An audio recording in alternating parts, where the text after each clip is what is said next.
Good afternoon, everybody. I want to welcome you to our webinar entitled Changing the Market.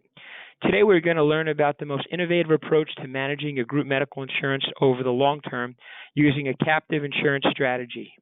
A copy of this presentation will be made available upon request anytime after this webinar has concluded. My name is Steve Rosenthal, and I'm the CEO of Triton Benefits and HR Solutions. We are one of the largest volume-producing insurance brokerage firms in the nation when it comes to group medical insurance. I also want to introduce Tyler Hersch from Pareto Health, who will be presenting today. Tyler is one of the regional vice presidents at Pareto, who happens to be one of the largest and most reputable captive players in the industry, as they manage over 300,000 insured lives with a 97% client retention rate. Before we begin, I'd like to just ask two polling questions so we know who our audience is, which helps us gain perspective as we present today. So I'm going to open it up to our first polling question. And it's going to have to do with the type of medical insurance program you have today.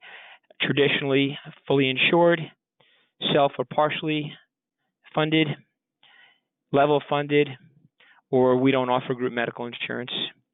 So what we're going to be listening to today in this presentation is really going to focus more on the self or partially self-funded with a captive mechanism built in. And so I'm going to give this about another 30 seconds, and I'm not going to clobber you with questions and polling, so I'll just get one more after this one just to gain perspective in terms of the size of the group. So, Tyler, right now it looks like we are trending 50% is self or partially self-funded, 30% level funded. So the majority will call it 80% some type of self-funded arrangement, where only 20% is traditionally funded. So I'm going to close this poll, and I'm just going to do one more quick one, and that is to just indicate the number of employees your organization has. And I just broke it down into a couple of different segments: 1 to 50, 51 to 100, and 101 to 250, 251 to 750, and over 750. So if we just kind of give a gauge, that'll help us.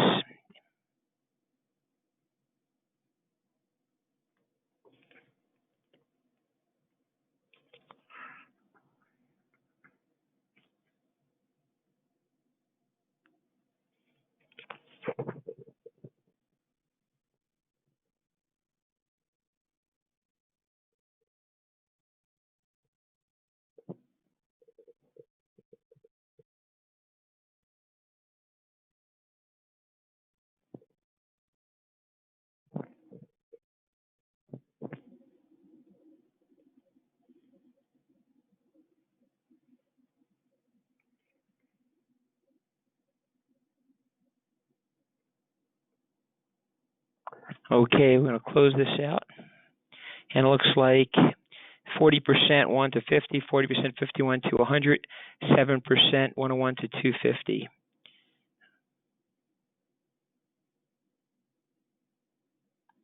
And I'm hoping everybody can see my screen now. Tyler, you're able to see it? I think you're good, Steve. Yep, I can see it on my end. Great. Okay, so here we go then. All right. So Triton Benefits and Pareto Health, and we're going to talk about changing the market. So a little bit about Triton. We founded one of the largest PEOs that was sold to Zurich Insurance at the time. The PEO was ranked 231 on Forbes' private list. Shortly after that, we became one of the largest HR outsourcing and benefit companies in the nation for mid-sized business. Today, we serve over 600 clients. In 2015, we became a ADP authorized broker partner. So that means when ADP is out there selling their payroll products, we're there with them alongside on the benefits side of the house. In 2017, NJ Biz ranked us top 3 insurance brokers. 2018, Insurance Magazine top 50 in the nation. Today, we manage over $400 million in annual premium. Regarding boutique brokerage services, we offer unique market leverage, as you can imagine, with Blue Cross and United Healthcare and Aetna, Cigna. We have a lot of leverage when it comes to negotiating, and that's also with TPAs and reinsurance carriers as well. We're always taking a look at data. We like to look at data and take a look at competitive landscape as well as compliance and what plans may make the most sense in your segment. Concierge service, where we're offering a client service rep with an admin rep, a renewal specialist, and a broker aligned to every one of our clients. Everything goes into a CRM, so there's full transparency of all calls and HIPAA compliant conversations that take place.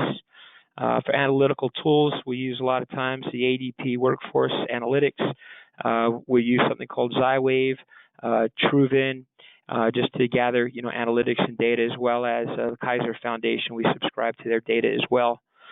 We also, in addition to benefits, we do a lot of work when the benefits are procured in terms of getting the information into the system of record, which is usually your payroll or HRIS system. So as far as the broker analysis piece goes, we're always looking at our clients' needs, reviewing insurance history. We use a portal survey when available to see what the employees like and dislike. We then use some of the data that I just mentioned before, and based on our client or prospective client's size, location, industry, we show different comparisons if they want to be best in class, middle in class, or lower in class as it relates to plan offerings, rates, employee contributions. Once we have that all in wrap, we then take a look and create an RFP, and we see, do we want to go fully funded, level funded, self-funded with captive insurance, which we're going to talk about now, and maybe doing some type of RX carve-outs and take advantage of some of the rebates, and always complement everything with a wellness program. So as this segment is entitled Changing the Market, we're going to talk about self-funded using a captive reinsurance program that I think you're going to find very innovative. With that said, I'd like to hand the presentation over to Tyler, who's going to walk you through the captive approach. Sounds good. Thanks, Steve. I hope everybody can hear me. Steve, I'll double check with you. Can you hear me on your end? I can. All right, perfect. So as Steve mentioned, I am the regional vice president for Pareto Health. We are a medical group captive manager. We are, by all accounts that we can tell, the largest medical group captive in the country today.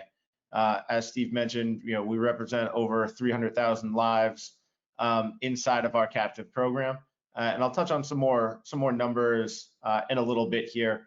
But where I want to start is just kind of the current healthcare system.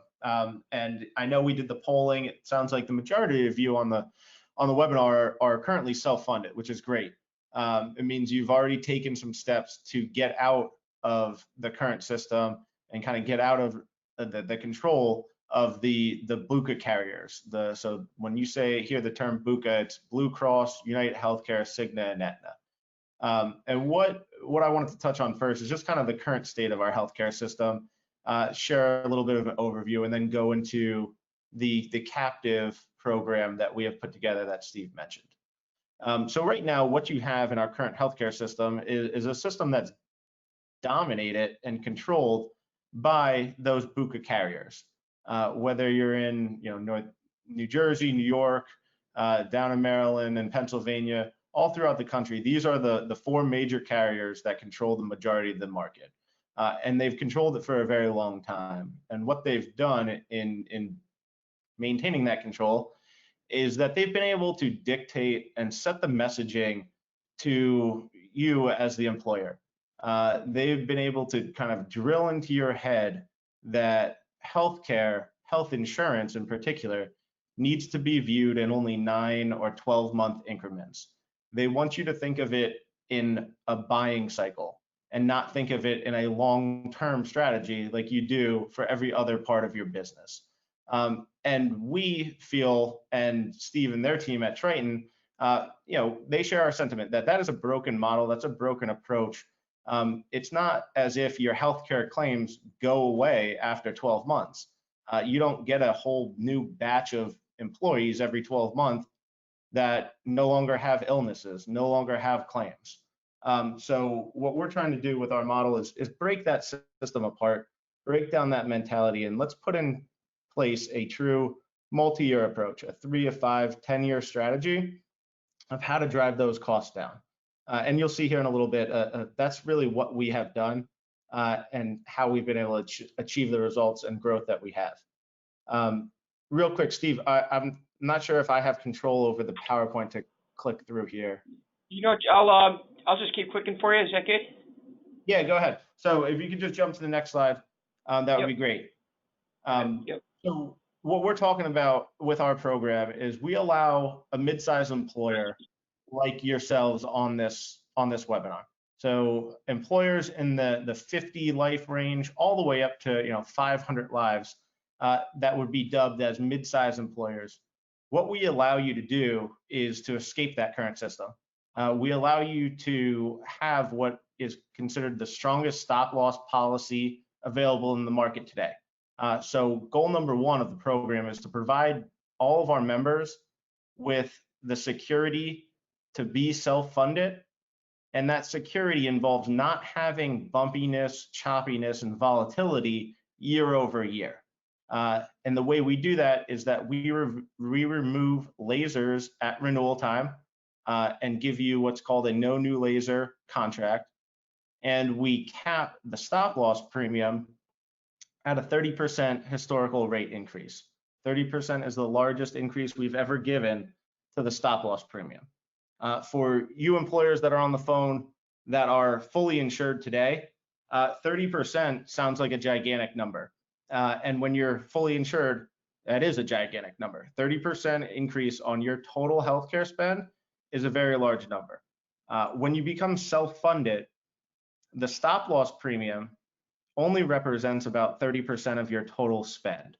So in our model, you're only really looking at a worst case scenario of a 30% increase on only 30% of your money. The other key aspects of our program is that we provide you with a community. So we band together the mid-sized employers so that that risk for your large claimants is spread amongst the pool. Not only are we banding you together for risk sharing purposes, we're also banding you together for best practices, for a healthcare peer group, if you will, so that you have other HR directors, other CFOs, other CEOs that you're going to be able to talk to. You're going to meet at our members meeting down in Nashville that we do once a year, and you're going to hear from them. You're going to hear from members that have been in the program for 3, 4, 5 years, and what did they do in year 1, year 2, and beyond to create a true playbook, a true plan, so that on a multi-year basis, they're reducing their healthcare spend and not facing spikes in volatility on their spend. And then the last component is what we would consider cost containment. We give all of the members in our program access to turnkey built-in cost containment tools that you can access, and it's not going to be a lot of heavy lifting for your HR team. There's not going to be disruption for your employees. What we're doing is we're improving benefits, giving them greater access to lower cost, high quality facilities. So Steve, if you could click forward. So the other, and I'll be brief on these pieces, but they go back to kind of my first slide here, and that is the current healthcare market. What you basically are seeing is that the big boys, the BUCAs, are doing everything they can to gain as much market share and gain as much access to the levers of the healthcare supply chain as possible. So I'm sure everybody has seen that CVS, who is a pharmacy benefit manager, bought Aetna, which is an insurance carrier. Cigna, an insurance carrier, bought Express Scripts, which is a pharmacy benefit manager. United Healthcare is buying up a lot of physician groups. And all that means is that they are just trying to gain as much access to those claims as possible, so that when a claim goes through on the pharmacy side, it goes through on the physician group side, runs through the insurance, that they're getting a piece of that every single way that they can and gain as much market share as possible. And then the other last component here is new specialty drugs and gene therapy treatments. This is going to be the #1 driver of healthcare increases over the next 5 and 10 years. Specialty drugs in particular, and gene therapy treatments in particular, right now make up a very large spend on the pharmacy side, and that's only going to increase. Right now, if you look at on average, an employer's spend on their pharmacy claims is right at 25%. That number is set to jump to 50% in the next 5 and 10 years, and it's going to be driven by specialty drugs. If you look at in the last 24 months of cancer-approved drugs that have come to market, none of those drugs are under $100,000. They're all over $100,000 drugs that have now hit the market, and that's just going to increase. The other driving, one of the other main driving costs is that incidence of $1 million plus claims. So the very large claims that are out there, they're growing at a very rapid clip. Since 2018 to 2020, or 2012, I should say, to 2018, those $1 million plus claims have grown by 300%. And they're just going to continue on that cycle. And those claims are multi-year claims. So whether you're fully insured or you're self-insured, and Steve, if you could just go to the next slide. This slide pertains a lot to a self-funded client, but also to fully insured clients.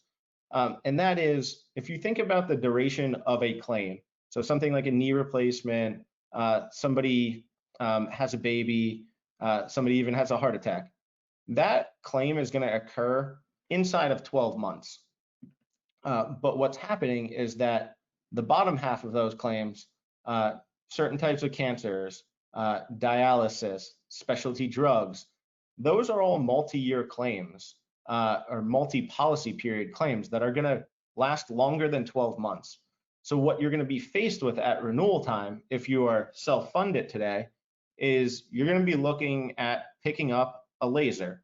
And all a laser is the insurance company recognizing that there is a known large claimant on your plan.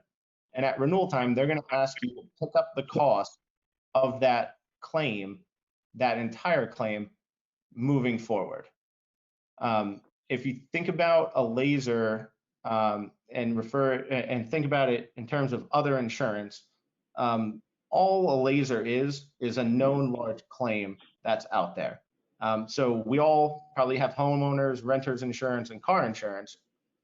You wouldn't be able to go to a home insurer and say, "Hey, my house is on fire. Will you insure my house?" You know, everybody's going to tell you no, of course. The same thing goes with medical insurance. Once a large claim becomes known, it's no longer an unknown risk. So no insurance carrier is going to insure that, and they will put a laser on that individual and ask you, the employer, to pick up the cost for that person. So whether you're self-insured or fully insured, you're exposed to any claims outside of that 12-month period. But if you're fully insured, the insurance carriers have convinced you to only buy insurance for 12 months and don't worry about it. And then we'll talk about it at renewal time. And you get stuck in kind of this cycle, merry-go-round of getting a high increase, not having great access to data, and then the carrier telling you you might have a large claim out there, and then they reduce, you know, your initial increase to a certain percentage that they think you'll accept, and then let's call it a day and worry about it again in another 12 months. That is the cycle that we are trying to break for a fully insured employer.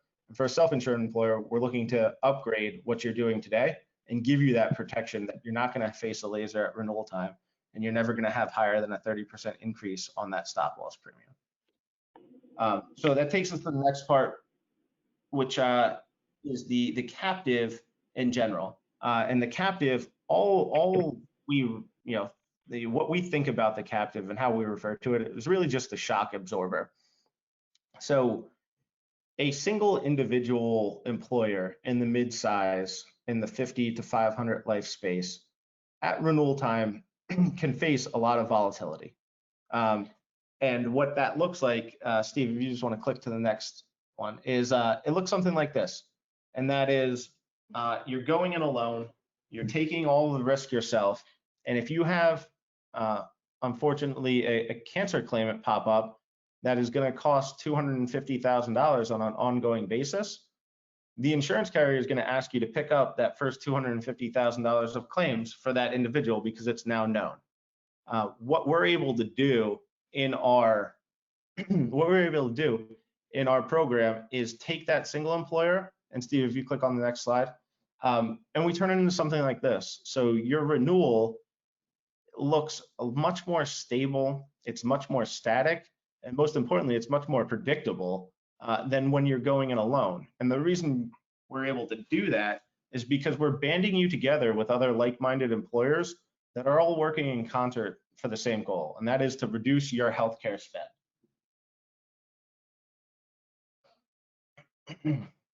So just a couple stats on Pareto real quick. As Steve mentioned, and I mentioned, we are the largest medical group captive out there. We have over 1,000 members, and members and employers are the same terminology in our mind. The reason why we call them members is that when you join our captive program, you actually become an equity owner in the captive. Pareto itself, we are simply the captive manager. We do not own the captive. You, as the employers, own the captive and cede over the day-to-day operations to Pareto. And we manage the day-to-day operations.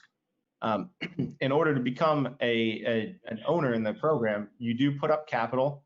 The capital is going to be roughly 10% of your stop loss premium, or for the fully insured folks out there, it's roughly 2 to 3% of what your fully insured premium is.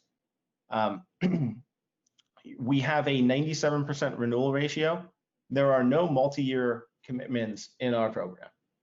So when somebody joins, if they want to leave after the first year, second year, or third year, they can do that. It's no problem. We give you what's called run-out protection so that you don't have any gaps in care when you do leave the program. And your capital, which sits in a separate account with your name on it, would flow back through to you. And then just a couple other stats on here. The average size group in the captive is 135 enrolled employee lives. We now have over 300,000 belly buttons on the plan. We've never given a laser at renewal time, and 30% is the largest historical stop loss premium increase that we've ever given. On the maximum cost side, less than 0.1% of our members have ever actually hit their maximum. Those are good stats and good numbers. As a broker, this is very promising when we share this information, with our clients. It certainly shows a lot of stability. Before I go to the next slide, I just want to let the group know that if you have any questions on your control panel, just type them in, and we're done with this segment. We'll go over the questions in Q&A. All yours. Sounds good. Thanks, Steve.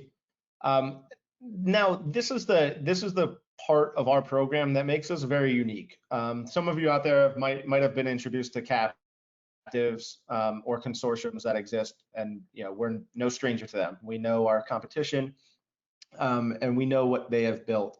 And I think this is the piece that really separates us from them. Not only do we have a stronger contract, or I should say the strongest contract that's out there, whether it be a captive consortium or traditional self-insurance, but we have these built-in cost containment initiatives and programs that all of our members can access. And all of the programs you see here outside of the care coordination and the primary care is all baked in to the captive and paid for out of the captive. So initiatives like Medicare and COBRA advocacy programs, cancer care programs with centers of excellence, direct contracts with surgical labs and imaging networks. All of that is there for you to access as an employer. And that is how employers in our program are achieving the results they have, is because over time, they're implementing these programs in a multi-year approach. And groups that have been in the captive for 5 or more years have a 0% average medical trend. And that is a total medical trend spend. So that is a 0% increase on average for groups that have been in the captive for 5 or more years. And it's because they're implementing a multi-year approach with their consultants like Steve and his team at Triton. One of the biggest pieces, whether you're fully insured or self-insured, and it might apply a little bit more to the fully insured folks on this webinar, is the data and analytics component of our program. All of the members get access to Springbook, which is a data analytics tool, and it's a great way for them and for their consultant like Steve to actually analyze where your claims are coming from, whether it be on the medical side or the pharmacy side, whether it be a lot of surgeries, whatever that might be. You're now going to have a fully complete picture of where your dollars are going. They're not just going out the door into some sort of black box and you're getting very little to no data to support where those dollars are going. In our program, it's fully transparent. And what that allows you to do is to actually design and implement a true strategy that's going to have ROI for you and your employer, as opposed to just taking a shot in the dark, throwing a wellness or cost containment vendor into your plan and hoping that you have good results. With our program, you're going to actually be able to target that and have real results, real return on your investment. And then the biggest component that I mentioned as a driver to healthcare is the pharmacy side. And that's what you see there under the bullet point of RX, PRXC, and clinical pharmacist. What we've been able to do is go to market with our size, which is over 1,000 employers, over 300,000 lives, and go to the market and write a pharmacy benefit manager contract, put it out for a national bid, and have pharmacy benefit managers come back to us and adhere to that contract. So what we were able to do on that end is to develop a fully transparent contract where a pharmacy benefit manager only gets paid on per script fee or when a prescription is filled. And all of the rebates, all of the fat that traditionally exists in those pharmacy benefit manager contracts is cut out, and those rebates flow back through to the employers. It's no longer going to a giant insurance carrier. It's no longer going to a pharmacy benefit manager. It's going directly back to you, the employer. And just to give you a sense of how powerful and how much those rebates could be, we had an employer in the captive 2 years ago have an employee that got diagnosed with hepatitis C and got put on Harvoni. Harvoni is a great drug. It cures the hepatitis C in a 3-month treatment plan. The cost for that drug is somewhere around $90,000. The rebate on that drug is right around $30,000. So what happened is that the employer had to pay that full claim, $90,000, and then what happened is the rebate actually went back to them. So they got a rebate check in their quarterly rebates for $30,000 for that drug. What happens right now in the traditional market is that $30,000, that either goes to an insurance carrier or it goes to a pharmacy benefit manager or it goes to a third-party administrator. In our model, that's your money and it comes back through to you. All of these programs, while they sound like a lot to do, what we've been able to do and the best approach that our employers have taken is to take it in a phased approach, and that is a crawl, walk, run type of approach. So what we've done, and Steve, if you could click through, is that we've broken out what we would consider the low-hanging fruit here, and that is on phase one, just implement some of the early vendors and tools, and that is Medicare and COBRA advocacy outreach. The FIA group is a team of ERISA attorneys who will review your plan documents. They'll act as a plan fiduciary for you if a claim ever arises and gets kicked back. And they'll do all of that for you. It's baked into the captive. And then the other piece is the pharmacy component. These are the 4 programs that we view as the initial phases. And then in years 2 and beyond, what you would get into, and now you'll have more data, if you could click forward, Steve, is the cancer centers of excellence.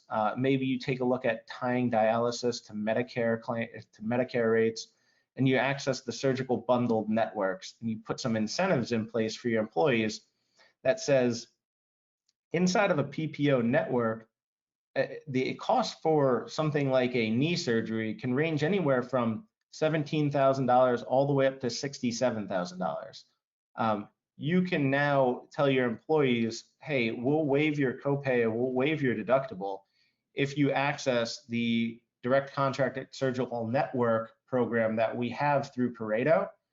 You don't have to pay a copay, you don't have to pay a deductible, and you know that you're getting to a high quality, low cost provider, and it's a win-win on both ends.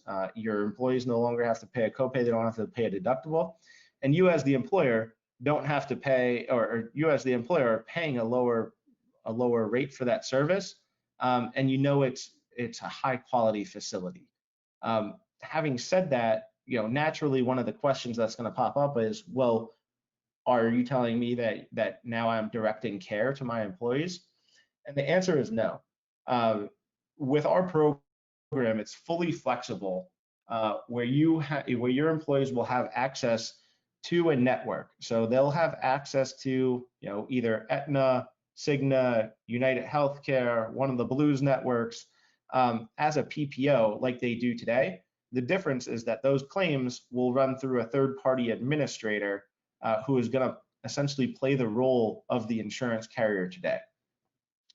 All you're doing for your employees is you're improving their benefits because you're giving them tools to access high quality facilities. You're giving them tools to no longer have to pay a copay or deductible, but they maintain that flexibility that if they want to go to whatever doctor they want to or whatever surgery center that they want to, they can still do that. And then the captive level 3 programs, it's important to recognize that some groups never even reach this stage. Groups that have been in the captive for 5 or more years aren't even at this stage sometimes. And that is, you start to look at things like narrow networks or direct contracting with maybe a hospital system in your direct area. You might get into the primary care space and see if there's another employer in your area that wants to band together to share a clinic.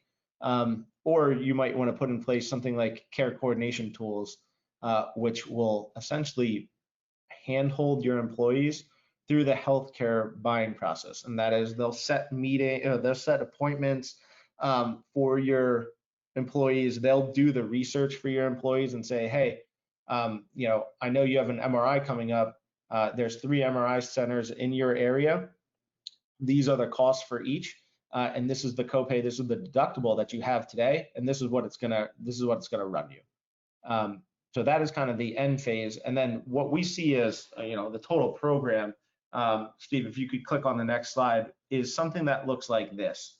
And that is, we're optimizing the pathways to healthcare. We're optimizing the way that your employees are gonna be able to procure care out there. So that when you have somebody who may be electing COBRA, that when they do that, it's going to be a high cost claimant. Nobody just elects COBRA just to elect it. They're electing COBRA because they know they have some sort of illness and they're going to have claims. And when they do that, their claims still hit you as the employer for your experience, and you're still paying out those claims. What our advocacy team is going to be able to do is to outreach to that employee when they're separated from service and walk them through the process of, okay, what does the individual market look like? What does your COBRA election look like? And more times than not, there's going to be a lower cost individual policy out there that provides the same, if not better, benefits for them. And just by implementing that program alone, what our captive members have seen is anywhere between a 4 to 8% reduction in their total spend. That's what the percentages represent there, is the correlation between implementation of these programs to the reduction in our employers' medical spend. And then the last piece that I have here, and then we can jump into questions, it's just a quick case study. And this is a manufacturer down in North Carolina that joined the captive program back in 2016. They were fully insured before they joined. They had about 120 eligible employees and around 80 enrolled on the plan. What they were spending or looking to spend fully insured in 2016 was just north of $700,000. Instead of staying fully insured and continuing on that kind of Ferris wheel approach, they decided to change their mindset and break that relationship and join the captive.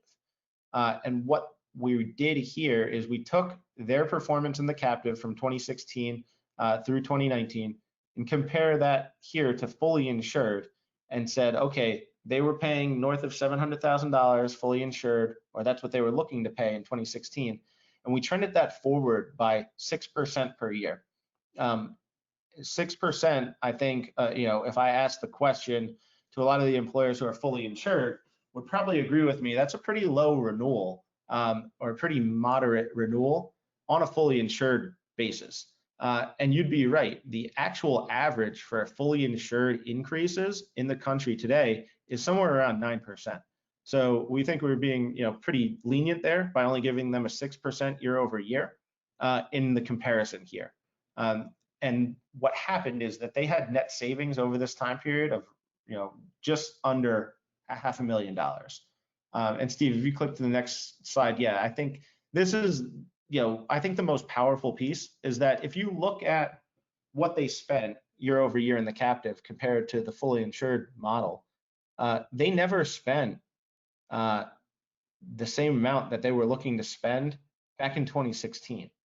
2 years later, in 2018, they got close to it, but they still didn't hit that $716,000 number that they were spending when they were fully insured.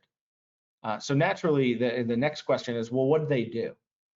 Did they upend their plan? Did they go to some sort of crazy reference-based pricing and blow it up and cause a lot of disruption for their employees?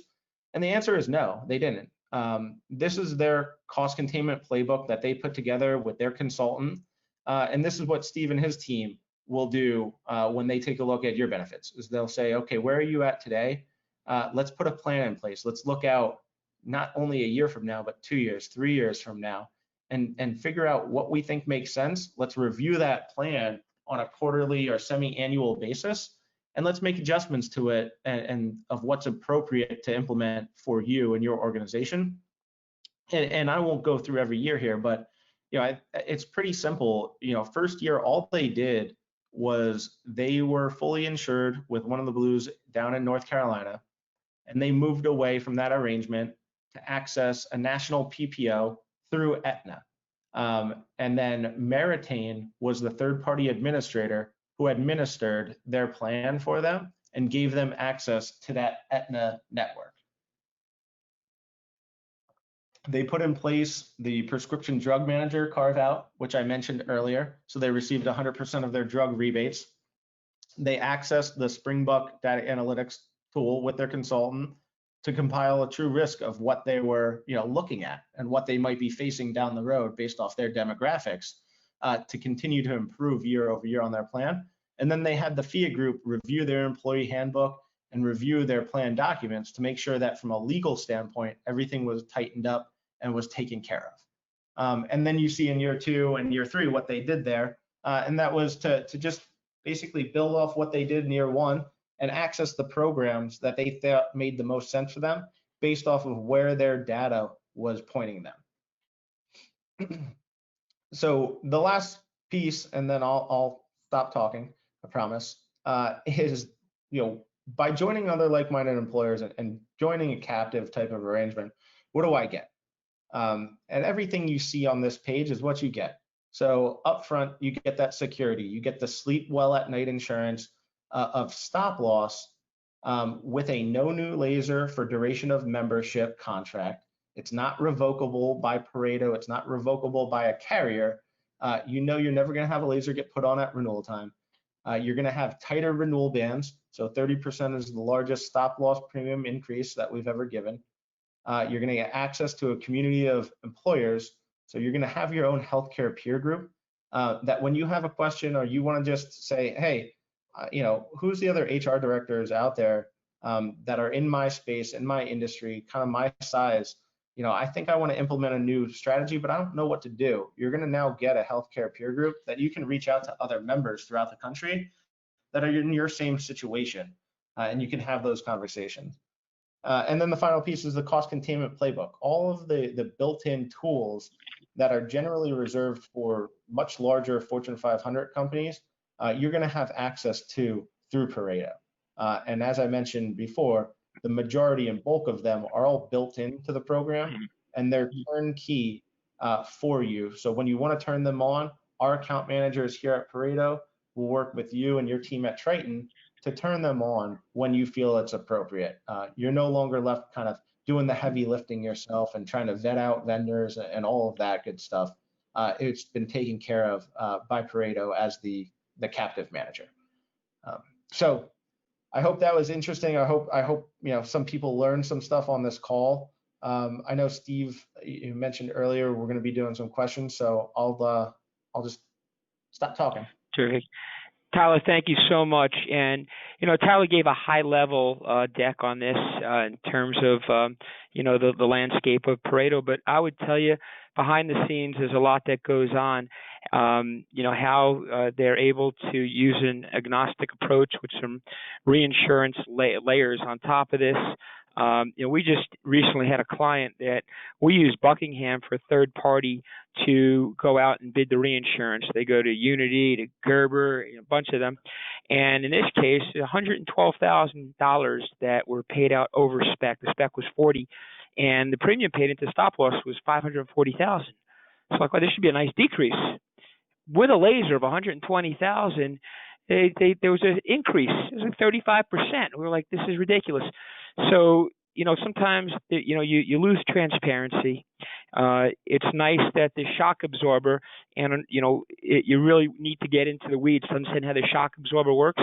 But utilizing a captive on the specific stop loss, which is, a pretty large component of a self-funded plan, is something I encourage everybody to do. And, certainly reach out to your brokers, and you certainly can reach out to us as well, point them in the right direction. We'd love to help out and put a process together with you and Pareto. But, again, the message here is take a look at some other options, creative options, because the healthcare industry is only going up in terms of costs, especially what we're experiencing today. And this type of method gives your company a lot of control. So with that said, I'm looking at the first question. It comes in from Marv. Marv is asking, is there going to be more work for our company and our HR team if we implement something like this? So Tyler, most of these questions I'm going to direct to you. Sounds good. So Marv, appreciate the question. What I would say is it sounds like a lot, but it's not. It's not going to be more work for you, for your HR team. I'm sure a majority of the employers on this call at some point have changed carriers over the years. So, what we're doing on our end is just changing out how you're financing the risk component of your health insurance. So if you're fully insured, you're breaking out of that, one carrier total bundled approach, and you're moving to an approach that breaks apart those components, which are exactly the same when you become self-insured compared to fully insured. And that is, you still have administration, and you still have a network. All that's happening in our model is you do that through a third-party administrator. That third-party administrator adjudicates claims, they answer any questions that your employees have, they produce the ID cards, and you still have access to an Aetna network, a Cigna network, a United Healthcare network, if that's the direction that you want to go. From the standpoint of claims, you're still going to have claims. The only difference is you're not 100% pre-funding those claims. You're only paying for what you're using. This is the efficiency component of being self-insured, is that you're just going to be paying those claims when they come in. When you don't have claims, you keep your money. It doesn't leave your bank account. It stays with you. And then the reinsurance part, the catastrophic insurance component, is what Pareto takes care of. Inside of your fully insured contract, there's something called a pooling point. That is the reinsurance component of your fully insured contract. So that whether it's a Blues carrier, Aetna fully insured, Cigna fully insured, they're not taking the full brunt of that claim. They're offloading some of that large claim. The only difference is it's called stop loss insurance when you become self-insured. So the answer to your question is no, there's not going to be more work. There's just going to be the same components broken out in a different type of spectrum. Great. Thank you, Tyler. This is a two-part question from Neil. Wants to know who is the TPA and who is the PBM. Yep. So thank you, Neil. So the TPA component is really whoever you want it to be. So our program is fully flexible. If you are self-insured today, you're working with a TPA today, you can keep that same TPA in our model. You can keep accessing the same network, and you can keep accessing the same PBM if you wanted to. If you want to change that relationship, we certainly have some TPAs that we work with heavily and view very favorably, that we can make recommendations. And then on the network component, that's where Steve and his team will jump in a lot, because they know the market. They have that expertise of, okay, does Aetna make sense? Does Cigna make sense? Does maybe a local network make sense? And they're going to build that out.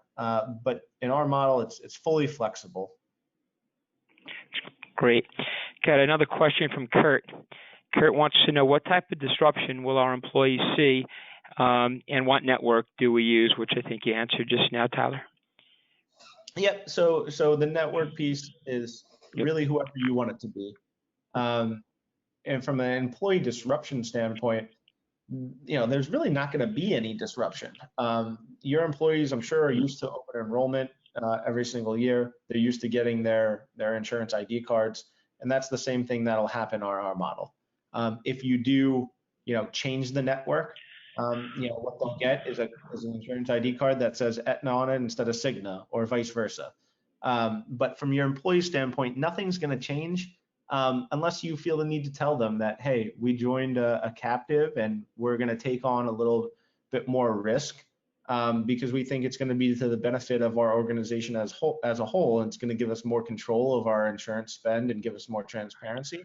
But most of the employers in the captive, they don't even take that step, and their employees don't even know. Their employees just go to the doctors like they normally would. They go to get their prescriptions filled like they normally would. Nothing changes on their end.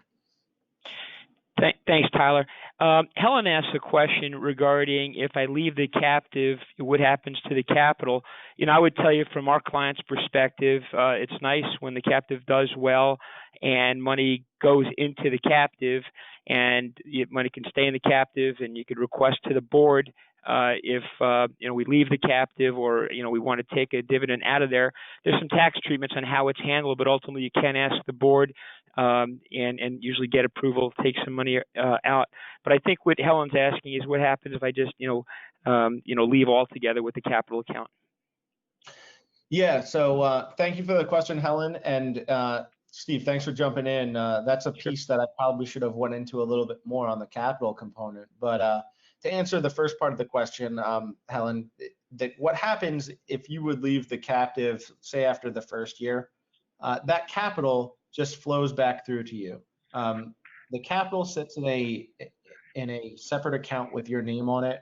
It's treated as a long-term asset on your balance sheet. So it is your money. It's not something that Pareto keeps half of if you leave, or locks you into a multi-year commitment because that capital exists. It's fully, transparent. If you leave after the first year, it flows back through to you. If leave after the second year, it flows back through to you. And then just to touch on what Steve mentioned, what makes our program unique, and this applies to the self-insured employers out there that are on the webinar, right now, when you don't have claims over your specific deductible, you're paying a stop-loss premium for that to protect yourself against those catastrophic claims. Say you're paying $300,000 and you don't have any claims that breach your specific deductible. That insurance carrier doesn't turn around and give you a portion of that underwriting profits. They keep all of that. In our model, because you are a part owner of the captive program, you participate in the underwriting profits, so that when the pool as a whole runs well, you actually get a dividend check that comes back to you. As Steve mentioned, that dividend check actually flows back through into your capital account. And if you want to pull from it and you want to actually take that dividend home with you, you can. What happens is, a lot of times the members will actually just let that sit in the capital account, and in doing so, it's not taxed, and they can just kind of leave it there in case they have future large claims or something like that. Or if they want to pull from it, they can pull from it. So you do get to participate in the underwriting profits if compared to traditional self-insurance, which you do not. Thanks, Tyler. Scott wants to know, what are the requirements to get in and what programs must they participate in? So the requirements to get in, and this is primarily falls on my shoulders as well as the other Pareto RVPs throughout the country, and that is we don't believe it, and we understand that our program doesn't make sense for every employer that's out there. We want to bring in the right employers into this pool. We want to keep a very clean, very healthy risk pool, and we don't want an employer that just wants to come into the captive and offload their large claims and kind of sit there and not do anything. So from that perspective, our sales process is a little unique, and I'm sure Steve and his team can attest to this. It's a little bit of a pain for the consultant world that might be used to just treating any vendor like a vendor and asking for a quote. So what we do on our end is that we are very involved with Steve and his team and his clients going through the process of introducing the captive concept. And what we want to do is hold a short 30-minute kind of intro meeting where we talk about the concept, we dig through the details, so that everybody understands, if they want to move forward, what they're getting into. Before we produce numbers and we just throw them down on a spreadsheet and kind of ask you to pick, as if you're at a restaurant, picking from a menu. That's not the approach that we've taken. It's been very successful for us. I think the retention ratio at 97% speaks volumes to that, because the right employers are joining, and they're joining for the right reasons. And then, we have long-term success together. So that's the requirement, is that you need to go through our process and before you're going to see numbers or anything like that. In terms of requirements, there's actually no requirements on the cost containment side. There used to be a few years ago, and what we found is that more and more employers, as they join the captive, were doing the same, if not more, of the cost containment initiatives that we asked them to. So we removed that, just from the standpoint of employer might see that and think it's a little restrictive. So we removed that requirement, and what we've done instead is that at renewal time, part of your renewal calculation is what we call the MCCI score, Member Cost Containment Index score. And what that is, it's a survey that all of the members in the captive complete before their renewal comes out, and all it is measuring is your effort and your engagement of what you're doing on the cost containment side. It is very similar to an XMOD on the workers' comp side. For those employers out there that know their XMOD, all the MCCI score is really a healthcare XMOD, and it's a way for us to stack the members in the captive next to each other and say, okay, who is actually really going full bore, trying to contain their costs, doing everything they can, and those employers that score very well on the MCCI score actually get a 3% decrease off their renewal because of what they're doing. And then you have employers, even though they have access to the cost containment tools, might not be doing as much, and they might get an increase to their stop loss premium, to their renewal, because they're not, actively engaged. They're not attending the members' meetings. And that's how we kind of hold people accountable without having necessarily requirements around it. Great, that's good. I mean, this kind of also ties into a question that was asked by Neil. Again, he asked a couple of earlier ones regarding underwriting. Are the groups medically underwritten? So the groups are fully underwritten. When I hear the term medically underwritten, what goes off in my head is I think of each employee completing a medical questionnaire. And in our program, that's not the case. Your employers are not completing a medical questionnaire. You're not asking them health questions.